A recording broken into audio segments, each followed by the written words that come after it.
젊은 부자님들 안녕하세요.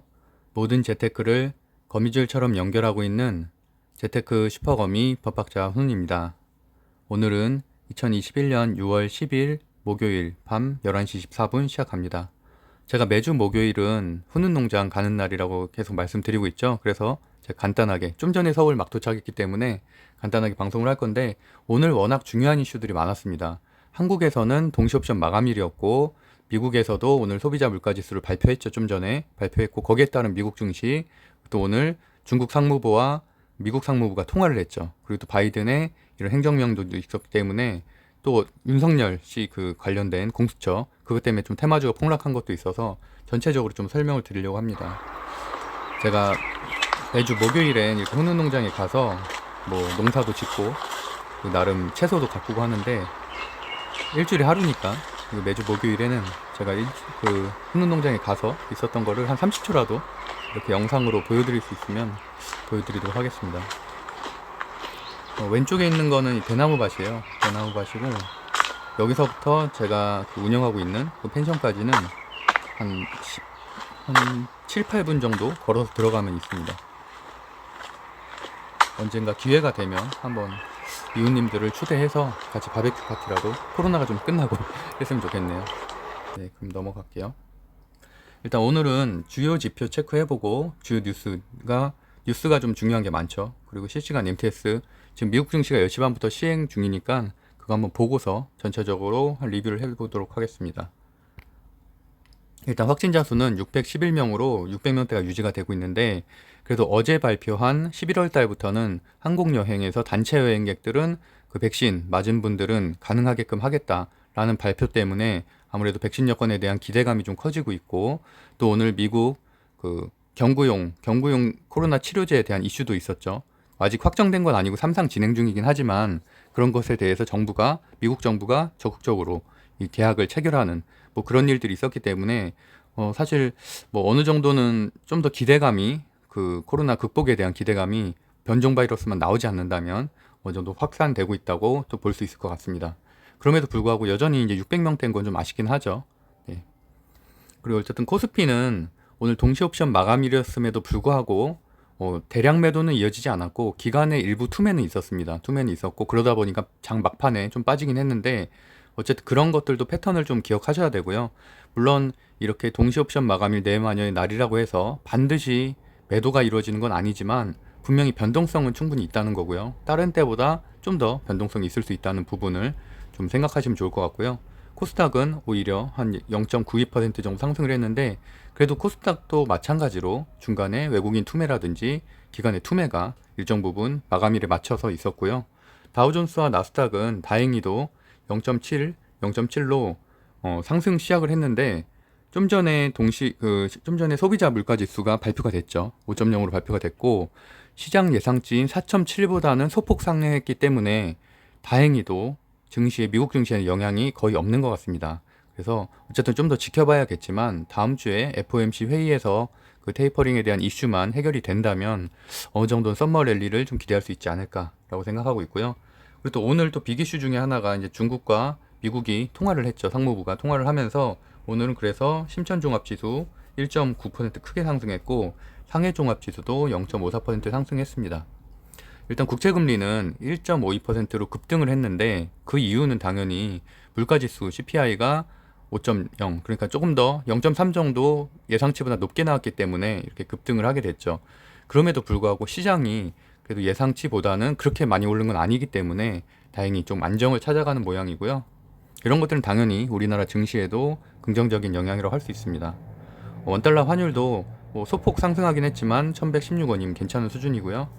일단 여기서 봐야 될 것은, 외국인은 매수를 일부 했는데 어쨌든 기관이 많이 팔았죠. 오늘은 1조 1249억 원 매도를 했고, 그런 것들은 아무래도 오늘 선물 동시옵션 마감일이기 때문에 그런 것들에 대한 매도도 이루어졌다고 볼 수가 있고, 이건 5분봉인데 보시면은 마지막에 이렇게 급격하게 대량 투매가 이루어지는 걸 보실 수가 있죠. 그러니까 이런 패턴들이 나올 수가 있기 때문에 변동성에 좀 주의를 해야 된다는 거고요. 그럼에도 불구하고 오늘 SK라든지 이런 대형주들, 카카오, 네이버가 좀 장을 이끌어서 그래도 상승 마감했다고 볼 수 있습니다.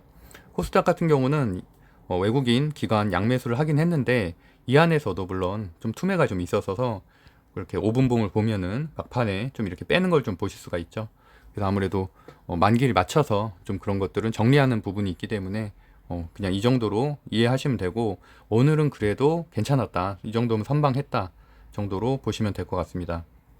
비트코인이 현 시간 전날에 대비해서 지금 8% 정도 상승 중인데, 최근에 사실은 두나무 관련주들이 너무 빠져서 조금, 저도 물론 보유를 하고 있고 하나투자증권이나 우리기술을, 그래서 좀 아쉬웠는데 이렇게 상승이 좀 되고 있으니까 아무래도 뭐 이번 주, 또는 이번 주는 어차피 금요일밖에 안 남았죠. 그래서 다음 주 정도에는 어느 정도 반등을 기대할 수 있지 않을까 생각을 하고요. 가상화폐도 말씀드리는 것처럼 급등하거나 급락하지만 않고 안정적으로만 뭐 상승을 하면은 사실은 주식시장에는 크게 영향을 미치지 않습니다. 그 주요 뉴스, 오늘 좀 큰 뉴스들이 많아서 간단하게 체크를 해볼게요. 뭐 제목은 굉장히 자극적으로 썼는데 뭐 28년 만에 급등이라고. 어쨌든 오늘 발표된 5월 물가지수가 5%인데, 어저께 제가 방송을 했었고 한 3일 전부터 방송 말씀드렸던 것처럼 시장 예상치는 4.7이었어요. 그래서 4.7보다 상회하면은 조금 증시가 빠질 수도 있고 하회하면은 오히려 오를 수도 있다라고 말씀드렸는데, 다행히도 한 0.3 정도 많이 오른 건 아니기 때문에. 그리고 지난주에는 이제 고용률 같은 경우가 예상치랑 좀 많이 차이가 나서 시장이 좀 좋았었죠. 예, 그렇게 생각을 하시면 될 것 같고요. 그래서 뭐 크게 넘어서지는 않는 수준이다. 그래서 한 3.8, 원래 4.7이었는데 예상치가 4.7이었는데 5.0 정도로 한 0.3 정도 차이가 났다고 볼 수가 있고요.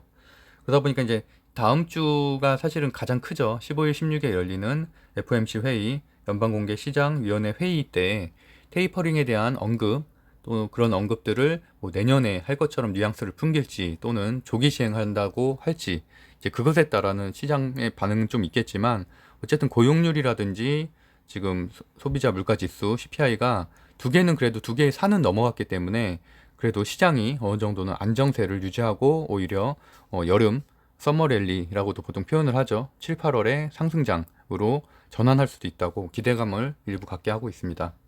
그래서 현 시간 제가 좀 전에 캡처한 건데, 뭐 다우존스 전체, 다우존스의 상위 주식들, 뭐 비자 같은 금융주, 뭐 보잉 같은 항공주, 그다음에 뭐 이런 마트, 쇼핑 이런 것들 다 그냥 보합 정도에서 일정 부분 상승, 1% 정도 상승으로 볼 수 있을 것 같고요. 빅테크 기업들도 뭐 페이스북, 아마존, 애플 다 보합 정도로 유지가 되고 있고, 뭐 전기차 섹터도 그래도 1% 정도 상승하고 있고, 반도체 섹터도 이렇게 보시는 것처럼 뭐 인텔 1% 상승, 나머지들도 ASMR, 홍대스라든지 이런 것들도 1에서 2% 정도 상승을 보이고 있어서, 다행히도 시장이 어느 정도는 긍정적으로 오히려 리스크 해소로 좀 받아들이고 있는 게 아닌가라고 생각하고 있습니다. 사실 저는 오늘 증시가 좋았던 이유 중에 이 부분을 오히려 사실은 더 크게 뽑는데, 물론 동시 옵션 마감일이 잘 지나간 것도 참 호재였지만, 이렇게 미국과 그 중국의 소식이 장중에 나오면서 이런 것들이 중국 주식의 상승을 이끌었다고 볼 수 있는데, 크게 나누면 두 가지로 나눌 수 있습니다. 하나는 조 바이든 대통령이 그 트럼프 대통령 때 했었던 제한들, 알리페이와 위챗페이 등 중국 기업이 만든 그런 것들에 대한 앱을 금지를 했었죠. 행정명령으로. 그거를 철회했다는 것. 그게 상당히 큰 부분이고요. 두 번째로는 이제 중국의 상무부장과 미국의 상무부장이 통화를 해서 아무래도 좀 형식적이긴 하지만 어쨌든 무역과 투자 관계를 계속 추진해 나가기로 합의를 했다. 이런 부분들이 미중 무역 갈등을 소폭이라도 조금 안정시킬 수 있는 그런 기대감이 반영이 되면서 중국 증시가, 특히 심천지수 같은 경우는 기술주 중심의 심천지수는 거의 1% 가까이 상승을 했고, 어느 정도 그런 것들이 한국 증시에도 긍정적인 영향을 미쳤다. 그렇게 이머징 마켓인 한국이나 중국 이런 아시아 증시에 대체적으로 긍정적인 영향을 미쳤다고 볼 수 있을 것 같습니다. 반면 오늘 테마주가 좋지 않았어요. 저 같은 경우도 포트폴리오 중에 물론 90%는 대형주, 우량주로 구성을 하고 있지만 10% 정도는 제가 아무래도 조정장이기 때문에 좀 수익을 낼 수 있는, 단타나 스윙으로 수익 낼 수 있는 테마주를 좀 구성을 하고 있는데, 그래서 제가 최근에 뭐 원전 관련주라든지 스펙 관련주라든지 이런 것들도 소개한 적이 있었죠. 물론 저는 사실 기본적인 성향은 대형주를 좋아합니다. 대형주를 좋아하고 안정적인 걸 투자를 좋아하는데, 최근에 장이 너무 조정장이다 보니까 뭐 가치주도 안 가죠, 성장주도 안 가죠. 그러니까 수익 낼 수 있는 방법이 없잖아요. 그러다 보니까 단기로 그래도 소액이라도 해서 뭐 말 그대로 커피값이라도 버셨으면 좋겠다는 마음에 제가 뭐 몇 종목을 추천을 했었고 이제 그런 것들이 오늘 상승을 했었는데, 오늘 같은 경우도 대원전선이 제가 아침에 단톡방에 초청을 해서 그게 이제 한 15% 정도 더 올랐죠, 시가보다는. 어쨌든 뭐 그렇게 해서 한 5%나 10%라도 사실은 수익을 내고서 뭐 잘 빠졌으면은 그래도 수익을 낼 수 있었다 정도로 말씀드리고요. 어쨌든 오늘 윤석열 씨 관련한 내용이 나오면서 사실은 장중에 좀 급락을 하게 됐는데, 특히나 이제 윤석열 관련주, 대선 관련주들은 다 폭락을 했고, 이재명 씨 관련주도 오히려 반대급부로 오를 것 같았지만 실제로는 별로 오르진 않았거든요. 한 1에서 3% 정도. 이제 그런 오히려 다른 테마주, 두나무 관련주라든지 뭐 가상화폐 관련주라든지 오히려 다른 테마주에도 악영향을 미쳤다고 저는 생각을 하고 있어요. 왜냐면 그 시간 딱 한 2시 반 이때 기사화가 되면서부터 2시 반에서 3시 사이부터 폭락을 하기 시작을 했거든요. 다른 주식들도 뭐 예를 들어서 마이너스 한 2% 정도이던 원전주들이 5% 이상으로 더 빠지기 시작하고, 이런 것들이 사실은 거의 비슷한 타이밍이 이뤄졌기 때문에 테마주의 어떻게 보면 끝판왕이라고 할 수 있죠, 대선주는. 이런 것들이 테마주 전반에 안 좋은 영향을 미쳤다. 그러니까 하나의 테마주 섹터가 폭락한 것이 전체적으로 영향을 미쳤다고 볼 수 있을 것 같고요. 뭐 자세한 내용은 뭐 저보다 더 잘 아시겠지만 어쨌든 공수처가 윤석열 전 검찰총장의 수사에 착수했다는 내용이고요. 뭐 사실 우리가 대부분 알고 있었던 내용이죠. 뭐 색다른 게 없는 옵티머스 펀드 사기 사건, 그다음에 뭐 한명숙 전 국무총리 뭐 그런 뭐 수사 방해 사건, 뭐 하여튼 뭐 이런 것들인데, 결과는 뭐 한참 걸리겠죠. 하지만 여당에서도 지금 좀 견제를 하는 말들을 오늘 쏟아냈잖아요. 그래서 뭐 하여튼 뭐 그런 것들, 뭐 배신행위라고 했나요? 하여튼 뭐 그런 식으로 얘기를 했고, 하여튼 그런 거에 대한 공격들은 계속 나올 거고, 내일은 국민의힘 이제 전당대회 결과가 나오죠. 그래서 당대표 전당대회가 나오는데 아무래도 뭐 이준석 씨가 될 가능성이 높기 때문에, 이준석 씨는 기본적으로 고수하고 있는 입장은 공정한 룰을 만들겠다니까, 사실 그런 것들은 어쨌든 최소한 윤석열 씨에 대한 특혜는 아니죠. 특혜는 아니고 오히려 다른 후보들은 어떻게든 모셔와야 된다는 입장을 견지하고 있는 반면에, 이건 이준석 씨 같은 경우는 어쨌든 공정한 룰을 통해서 누구든지 다 수용할 수 있다라는 입장을 견지하기 때문에, 그런 것들은 아무래도 이준석 씨가 당선되게 되면 뭐 윤석열 씨 관련주에는 사실 좋은 영향은 아니죠. 그리고 저는 개인적으로 그렇게 생각하거든요. 그래서 어쨌든 오히려 새로운 주들이 떠오를 수가 있죠. 뭐 윤승민 관련주라든지 어쨌든 뭐 좀 지켜봐야 알겠지만 현재까지는 오르지 않았었던 그런 새로운 국민의힘의 그런 대선 주자 관련주들이 오히려 부각될 가능성이 높다고 생각을 하고 있고요. 반대로 생각을 하면 전체적으로 여든 야든 대선주 자체가 조금은 위축되는 일이 발생하지 않을까라는 생각도 좀 하고 있습니다. 그리고 세 번째 이슈로 좀 중요한 거는 오늘 먹는 코로나 치료제에 대한 내용이 좀 나왔는데, 여기 보면 미국의 머크사죠. 미국의 머크사가 미국 정부와 먹는 코로나 치료제 몰루피라비르 어렵네요. 공급 계약을 체결했다. 그래서 이런 내용인데, 예전에 우리도 이제 경험한 적이 있잖아요. 기억이 안 나네. 예전에 뭐였었죠? 하여튼 패스할게요. 하여튼 경구 치료제로 그때 한번 그 전염병을 막은 적이 있었기 때문에 어쨌든 그런 부분에 대한 기대감이 어느 정도 좀 크다고 볼 수가 있겠고, 일단 오늘 또 자동차 주식 중에 좀 대표적인 만도가 오늘 급락을 했죠. 그래서 한 11% 정도 빠졌는데, 그거는 이제 물적 분할. 그래서 주주가치 희석이냐 성장성이냐라는 내용인데, 아무래도 이 부분은 최근에 비슷한 경험이 또 있죠. 우리가 LG화학과 LG에너지 솔루션. 그래도 똑같은 사례라고 보면 될 것 같아요. 거기도 이제 물적 분할하면서 최근에 LG화학이 많이 빠지게 됐고, 거기에 대한 매도 리포트가 나오면서 더 하락을 하게 됐는데, 사실은 이것도 마찬가지로, 근데 LG화학도 작년과 같은 경우는 에너지 솔루션 그 물적 분할을 발표했을 때는 주주들의 반발이 엄청났지만, 그럼에도 불구하고 외국인들은 또 매수를 했거든요. 외국을 매수하면서 거의 2달 내내 매수를 해서 LG화학을 사실 100만 원까지 이끌기도 했었죠. 물론 그거와 똑같은 사례라고 보긴 힘들지만, 만도도 오늘 이렇게 급락을 했기 때문에 뭐 기업 가치의 희석이라고 판단하지 않는 분들은 뭐 매수를 할 수가 있겠죠. 그럼 저점 매수해서 오히려 수익 실현을 할 수도 있는 그런 자리라고 보고 있고요. 하여튼 그런 것들은 뭐 개인적인 판단이기 때문에 어쨌든 뭐 이렇게 물적 분할을 통해서 전기차 솔루션과 자율주행을 따로 분리한 만도 모빌리티 솔루션을 만들겠다라는 내용입니다. 그리고 실시간 MTS 시황을 볼 건데, 일단 오늘은 현재는 제가 말씀드렸던 대로 원전주가 소멸된 이후에 제가 재료 소멸됐다고 말씀드렸죠. 그래서 아직도 인정 안 하시는 분들이 있는데 소멸됐다고 저는 보는 게 맞다고 보고요. 지금 벌써 3거래일째 완전히 폭락을 했죠. 두산중공업, 뭐 두산인프로코어부터 시작해서 대한전선 다 폭락을 하고 있고, 개별주들 뭐 대원전선이라든지 한 두세 개 정도만 사실 상승을 했고, 나머지는 여전히 5%에서 막 11%, 12%까지 빠지고 있기 때문에 이건 그냥 제로 소멸이라고 보는 게 맞고, 다만 원전 관련, 어저께도 제가 설명드렸다시피 소형 원자로라든지 이런 것들은 여전히 재료가 살아있고, 대선 주자들 중에서 이런 원전에 대한 정책에 대한 내용들은 말할 수 있기 때문에 그럴 땐 당연히 개별적으로 상승할 수는 있겠죠. 하지만 뭐 지난주처럼 그렇게 급등하는 그런 주도주 섹터로의 이렇게 회기는 없을 것이다 라는 게 제 개인적인 생각입니다. 그래서 현재는 어제는 그나마 뭐 아스코 그 면역 학회 관련해서 그런 주식들, 바이오 주식들이 좀 강세였고, 오늘 같은 경우는 사실은 주도주가 없어요. 주도주 섹터가 없고, 뭐냐면 구충제 관련해서도 아까 좀 전에 제가 소개해드린 미국에 있는 마크사가 그 한 먹는 경구약, 거기 경구 코로나 치료제 그거가 관련해서 이제 우리나라 신풍제약이 있죠. 그래서 뭐 신풍제약이나 대웅이나 이런 데들이 먹는 치료제를 개발하고 있었기 때문에 그런 주식들이 소폭 상승한 거 외에는 사실은 뭐 크게 등락률이 뭐 있다고 할 수는 없고요. 그다음 임플란트 관련주들은 뭐 한 3, 4% 정도 상승했고, 그 정도로 오늘은 보시면 될 것 같습니다. 그래서 어쨌든 이렇게 항상 어떤 주식들, 어떤 섹터가 강한지를 매일 체크하는 것이 좀 중요하다고 생각을 하고요. 그런 것들에 대한 순환매 전략이나 이런 것들로도 충분히 수익을 낼 수 있기 때문에, 그래서 어쨌든 간단하게라도 체크를 하고 가는 게 중요하고요. 그래서 어쨌든 신풍제약이 오늘 23% 정도 상승을 했고, 오스테 임플란트라든지 덴티움, 바텍디오, 뭐 레이 이런 곳들이 한 2%에서 8% 정도 임플란트 관련해서, 아무래도 이런 것들은 실적 개선주라고 볼 수가 있겠죠. 2분기, 3분기에도 점점 실적이 코로나 회복됨에 따라서 이렇게 개선될 가능성이 높기 때문에 상승했다고 보시는 게 맞고요. 아무래도 고령화 사회랑 맞물려 있기 때문에 임플란트의 수요는 점점 증가를 하겠죠.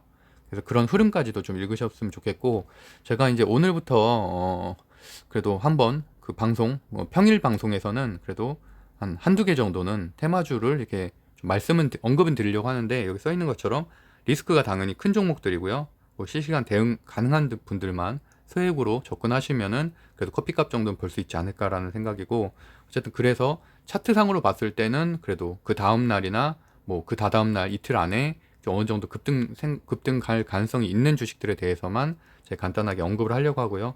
내일은 제 차트상으로 봤을 때는 HLB 파워가 오늘 좀 많이 하락을 하긴 했는데, 그래서 아직까지는 제가 좀 보기에는 뭐 개인들만 좀 털은 것 같고, 조금 충분히 상승할 수 있는 여력이 남아있다고 생각해서 내일 장초에 좀 일정 부분 대응을 하면은 뭐 3에서 한 7, 8% 정도까지는 수익을 낼 수 있지 않을까라고 생각을 하고 있고요. 절대 이런 주식들은 단기 대응을 해야지 뭐 중장기로 내가 뭐 내일까지 보겠다라고 생각하시면 안 됩니다. 그래서 어쨌든 짧게 들어가서 짧게 나오는 방식으로 하시면 될 것 같고요. 일단 MTS 간단하게 볼게요. 종합 특별하게 시총 상위 중에서는 일단 당연히 뭐 카카오가 아무래도 화제가 됐죠. 카카오가 LG화학을 넘어서서 지금 시총 5위로 올라섰다는 부분이고요. 그 상승세가 최근에 굉장히 좋죠. 하지만 뭐 보유자의 영역이라고 봅니다. 신규 진입할 건 아니고요. 오늘도 이제 금융 승인 나서 이제 그것 때문에 상승을 했는데, 어쨌든 그러다 보니까 같은 피어 그룹에 있는 네이버도 마찬가지로 오늘 상승을 했고, 그 다음에 이제 바이오주가 최근에 그래도 그나마 약반등은 하고 있죠. 삼성바이오로직스라든지 셀트리온, 그리고 뒷부분에서도 셀트리온 헬스케어, 코스닥에서도 뭐 셀트리온 제약, 그 다음에 시젠 이런 데까지도. 어쨌든 너무 소외됐었던 그런 바이오주들이 최근에 일정 부분 상승하고 있다. 근데 하지만 주도주 섹터는 아니기 때문에 여전히 뭐 좀 어려운 상황입니다. 그리고 한미 반도체를 비롯해서 이런 반도체 소부장들이 그래도 그래서 소폭 반등. 그래서 유니셈이나 실리콘웍스 같은 경우는 제가 그 3개월 이상 보유하면 좋은 주식, 그런데 제가 추천을 하기도 했었죠. 지난주 일요일 콘텐츠에. 거기에 제가 단기 3개월, 6개월로 보유하기 좋은 주식들 정리해놨으니까 필요하신 분들은 보면 될 것 같습니다. 오늘은 최근에 많이 올랐었던 현대차라든지 현대위아라든지 이런 데가 조금 쉬어가고 있고요. 보시는 것처럼 최근에 상승세가 좋았기 때문에 거의 한 10거래일 이상 상승을 했죠. 그래서 오늘은 소폭 조정 정도라고 보시면 될 것 같고, 여전히 저는 그래도 6월, 7월엔 전기차가 어느 정도 주도주 섹터 역할을 하고 있다라고 생각을 하고 있고요. 전기차 소재 쪽은 오히려 이렇게 큰 상승을 해서 오늘 2%에서 4%까지 상승을 했다고 보시면 되고, 솔도스 첨단 소재라든지 포스코 케미칼 이런데, 에코 프로그램 이런 데를 봐두시면 좋을 것 같습니다. 아무래도 자동차 공장 뭐 증설 이슈라든지 미국 내 공장을 짓기로 했기 때문에, 배터리 공장이라든지 자동차 공장에 관련된 그런 소부장 기업들, 거기에 증설 계획에 참여하는 기업들은 당연히 추후에도 상승할 수밖에 없겠죠. 2차 전지도 오늘 무난했고, CS 윈드도 제가 그 6개월 이상 보유하면 좋은 기업으로 언급을 했었죠. 그래서 오늘 5%대 상승을 했고, 아무래도 이쪽은 두산 피어셀도 참 좋은 주식이긴 한데 수소 사업을 하고 있고, 근데 다들 아시는 것처럼 지금 두산그룹주 전체가 지금 완전히 폭락을 하고 있기 때문에, 두산중공업을 비롯해서 원전 관련주들 다 폭락을 하고 있잖아요. 그러다 보니까 두산 피어셀까지도 이렇게 1%대 빠졌고, 다른 거 우주 관련주도 오늘은 조정이었고요. 5G, 방산에서도 한일단조 정도만 상승을 했고, 나머지 건설 자재 오늘 괜찮았네요. 성신양회, 한일시멘트 예전에 다 언급했던 것들이고요. 여기도 오랜만에 세아제강이나 이렇게 좀 가벼운 스틸주들이 소폭 좀 움직였다 정도로 보시면 될 것 같고, 일단은 조선해양 뭐 다 섹터가 그리고 어쨌든 테마주 쪽에 대한 얘기를 좀 드리고 싶은데, 아까 말씀드렸던 대로 윤석열 씨 관련된 기사들이 3시 전후에서 나오기 시작하면서 이렇게 테마주들이 더 하락을 했거든요. 뭐 하나투자증권도 사실 장중에는 소폭 상승을 하고 있었는데 이렇게 막판에 가면서 좀 많이 흘렀고, 우리기술투자도 마찬가지고요. 장초보다는 아무래도 가면서 좀 흘렀고, 메타버스 관련된 기업들도 IM 정도만 상승했고 나머지는 다 빠졌고, K사인도 오늘 많이 빠졌는데, 그 많이 빠진 시점이 제가 아까 말씀드렸던 대로 거의 2시 반 전후해서 이때 테마주들 다 같이 이렇게 많은 큰 하락을 했다. 그래서 어쨌든 그런 대선 테마주 같은 경우도 테마주의 어떻게 보면 대표이기 때문에 그런 것들이 빠진 것들이 전체적으로 뭐 좋지 않았다. 그 정도로 보시면 될 것 같아요. 제가 이 트레이딩이라고 써놓은 것들은 단타로 제가 주로 하는 기업들인데 다 대부분 다 빠졌음을 알 수가 있겠죠. 대선주들도 여기 많이 껴있고 하지만, 어쨌든 보시면 스펙주들도 오늘 전체적으로 다 빠졌고요. 그 삼성 스펙 4호 정도만 소폭 상승을 했고, 장중 한때는 뭐 많이 상승을 하긴 했었는데, 어쨌든 뭐 이거는 사실은 스펙주들은 아무래도 테마주 중에서도 변동성이 가장 심한 곳에 속하기 때문에 현재는 저는 전혀 추천하고 있지 않습니다. 전선 쪽 원전 관련주들 말씀드렸던 것처럼 어려운 상황이에요. 그래서 뭐 반등하긴 전 어렵다고 생각을 하고, 어쨌든 우리기술 같은 경우도 14%나 빠졌죠. 네. 막판에 말씀드린 대로 한 2시 반 이후에 더 많이 빠졌고, 두산그룹도 마찬가지고요. 뭐 어쨌든 이렇게 윤석열 씨 관련주가 전체적으로 많이 빠졌잖아요. 특히나 뭐 자연과 환경, 최근에 이제 부각됐던 자연과 환경이라든지 애니능률도 8% 빠졌고, 서현과 덕성이 원래는 좀 대표적이었죠. 서현도 10%. 이때 이제 급락을 하잖아요. 이 발표 이후에 2시 30분 경부터 급락을 했는데, 근데 좀 더 주목해야 될 거는 사실은 6월 3일부터 빠지기 시작한 거예요. 그러니까 어느 정도 거래량도 사실은 그 전보다는 좀 많이 줄었죠. 초반보다는 많이 줄었고, 어쨌든 전체적으로 최근 들어서 윤석열 씨 관련된 주들이 좀 빠지고 있었다라는 부분에도 기억은 하셔야 될 것 같습니다. 그렇다고 뭐 이재명 씨 관련주가 많이 오른 것도 아니죠. 그래 반등해봐야 한 3% 정도 반등을 했고, 1%대 상승한 것들도 많고, 그러니까 이게 전체적으로 뭐 판도가 바뀌었다라고 보기보다는 대선주 자체가 이번 주 최소한 목금에는 조금 조정을 겪지 않겠나. 그래서 어쨌든 다음 주에 그런 것들을 좀 타개할 만한 이슈가 나오지 않는 이상은 한동안 좀 횡보 또는 하락을 지속하지 않겠나라는 생각을 갖고 있습니다. 그래서 어쨌든 오늘을 간단히 정리를 해보면은, 일단 미국 소비자 물가지수는 소폭 상회를 했지만 그런 것들은 오히려 다우존스나 나스닥에는 안정적인 수급으로 지금 들어오고 있고, 어쨌든 저는 더 중요하게 생각을 하는 거는 중국과 미국의 긴장 완화가 이제 호재로 작용을 해서 아시아 증시 전반에 좀 긍정적인 영향을 미칠 거라고 생각을 하고 있고요. 어쨌든 FOMC 회의가 가장 중요한데 다음 주에도 그래도 어느 정도는 상승장으로 되지 않을까라는 생각을 하고 기대를 하고 있습니다. 어쨌든 테마주 말씀드렸던 것처럼 테마주들은 종류가 굉장히 많죠. 근데 어쨌든 이렇게 대선 테마주가 무너지면서 한동안은 좀 어렵지 않겠나. 그래서 변동성이 더 심할 수도 있으니까 좀 조심하면 좋겠다라는 말씀을 드리면서 오늘 방송을 마치도록 하겠습니다.